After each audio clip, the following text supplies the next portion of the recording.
జిల్లా కలెక్టర్ పరిధిలో కంప్యూటర్ ఆపరేటర్లను డేటా ఎంట్రీ ఆపరేటర్లను 70,000 మందిని పెట్టి ఈ సమాచారాన్ని కంప్యూటర్లో కూడా నిక్షిప్తం చేసిన ప్రతి అప్లికేషన్ 8 పేజీలు 56 ప్రశ్నలు ఆ ఇంటి పూర్తి సంపూర్ణమైన సమాచారాన్ని వాళ్ళ చదువుల నుంచి సంక్షేమ పథకాల వరకు వాళ్ళ కుటుంబంలో వార్డు మెంబర్ నుంచి పార్లమెంట్ వరకు ఏదైనా రాజకీయ అవకాశం వచ్చిందాతో సహా వివరాలను సేకరించడం జరిగింది. ఇంత క్షుణ్ణంగా ఇంత లోతుగా ఈ దేశంలో ఏ రాష్ట్ర ప్రభుత్వం కానీ కేంద్ర ప్రభుత్వం కానీ సమాచారాన్ని సేకరించలేదు. నేను గర్వంగా చెప్పదలుచుకున్న తెలంగాణ రాష్ట్ర ప్రభుత్వం క్షుణ్ణంగా ప్రతి అంశాన్ని పరిగణలోకి తీసుకొని సమాచారాన్ని సేకరించి దాన్ని కంప్యూటర్లో నిక్షిప్తం చేసి ఈరోజు తెలంగాణ రాష్ట్ర జనాభా లెక్కలు తేల్చడం జరిగింది. 56.33% బలహీన వర్గాలు ఉన్నారు. అదేవిధంగా ఎస్సీ ఎస్టీ ఉన్నత వర్గాలకు సంబంధించిన ప్రతి సమాచారాన్ని ఈరోజు సేకరించడం జరిగింది. మిత్రులారా, ఆ లెక్కన ప్రాతిపదికన క్యాబినెట్లో తీర్మానం చేయడమే కాదు, శాసనసభలో చర్చ పెట్టి విద్యా ఉద్యోగ అవకాశాలలో 42% రిజర్వేషన్లు ఒక బిల్లు, స్థానిక సంస్థల్లో 42% ఇంకొక బిల్లు ఆమోదింపజేసి గవర్నర్ గారికి పంపిస్తే గవర్నర్ గారు అవి రాష్ట్రపతి గారికి పంపించారు రాష్ట్రపతి ఆమోదం కోసం. 5 నెలలు కావస్తుంది, అవి అక్కడనే ఉన్నాయి. 42% బలహీన వర్గాలకు రిజర్వేషన్లు అమలు చేయాలంటే ఎస్సీ ఎస్టీ ఇవన్నీ కలిపితే దాదాపుగా 70% వరకు రిజర్వేషన్లు పెరిగే అవకాశం ఉన్నది.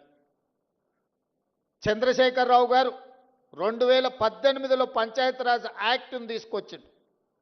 వారు చేసిన చట్టం తెలంగాణ రాష్ట్రంలో 50%కి మించి ఎవ్వరికి రిజర్వేషన్లు ఇవ్వకుండా పకడ్బందీగా 50% మించకుండా 2018లో పంచాయతీరాజ్ యాక్ట్ను చంద్రశేఖరరావు గారు తీసుకొచ్చి చట్టం చేసిండు.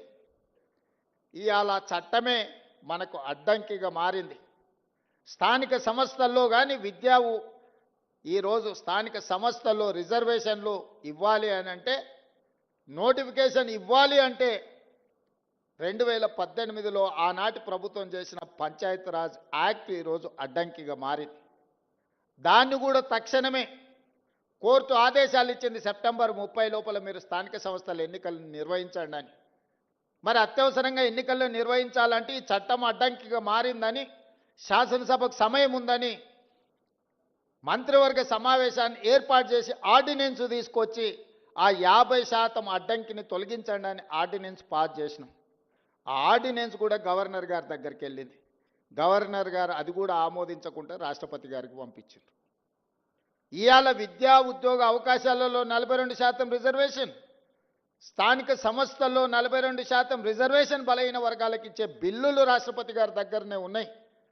చంద్రశేఖరరావు గారు తెచ్చిన చట్టం ఈరోజు 50% లోపలనే రిజర్వేషన్లు ఉండాలని ఏదైతే చేసిండో దాన్ని తొలగించడానికి చేసిన ఆర్డినెన్స్ కూడా ఈరోజు కేంద్ర ప్రభుత్వం దగ్గర రాష్ట్రపతి గారి దగ్గర చిక్కుకున్నాయి. ఇవాళ మేము వాటి గురించి మాట్లాడి వాటి గురించి చర్చించి ఇక వీళ్ళు వినడం లేదు, వీళ్ళతోని కొట్లాడాల్సిందే అని ఢిల్లీ జంతర్ మంతర్ దగ్గర పెద్ద ఎత్తున ధర్నా చేసినాం.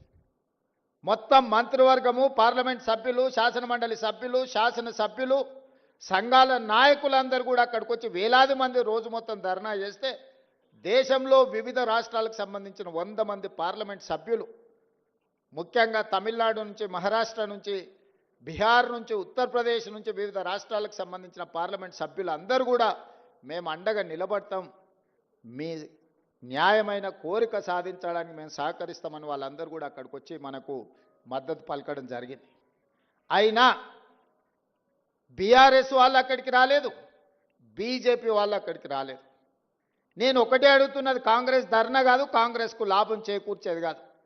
బలహీన వర్గాలకు సంబంధించి బహుజనుల కోసం రిజర్వేషన్లను పెంచుదామని దేశంలో ఉండే అన్ని పక్షాలు అక్కడికి వచ్చి మద్దతు ఇచ్చినాయి. మరి బీజేపీ బీఆర్ఎస్ అక్కడికి రాలేదు, మద్దతు పలకలేదు అని అంటే మీరందరూ ఆలోచన చెయ్యండి అని చెప్పి మీకు విజ్ఞప్తి చేస్తున్నా. నేను ఆరోపణలు చేయదలుచుకోలే, నేను విమర్శించదలుచుకోలే, కానీ సమస్యను పరిష్కరించే శక్తి వాళ్ళ దగ్గరనే ఉంది. ఈరోజు అడ్డుపడుతున్నది కిషన్ రెడ్డి గారు, మోడీ గారు కాదా? ఈరోజు రాష్ట్రపతి దగ్గర చిక్కుకున్న విద్యా ఉద్యోగ అవకాశాలలో 42% రిజర్వేషన్, స్థానిక సంస్థల్లో ఇవ్వాల్సిన 42% రిజర్వేషన్, చంద్రశేఖరరావు గారు తెచ్చిన 50% పరిమితిలోనే రిజర్వేషన్లు ఉండాలని తెచ్చిన ఆర్డినెన్స్ తొలగాలి అని అంటే కిషన్ రెడ్డి, మోడీ గారు రాష్ట్రపతి గారికి చెప్పాలి. అడ్డంబడే మీరు తొండి వాదన, మొండి వాదన చేస్తున్నారు.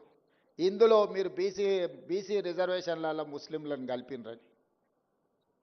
చదువుకున్న వాళ్ళు, కేంద్ర మంత్రులుగా పనిచేస్తున్న వాళ్ళు, ఈ దేశంలో రాజ్యాంగంలోనే ప్రొవిజన్ లేదు, మత ప్రాతిపదికన రిజర్వేషన్లకు తావు లేదు.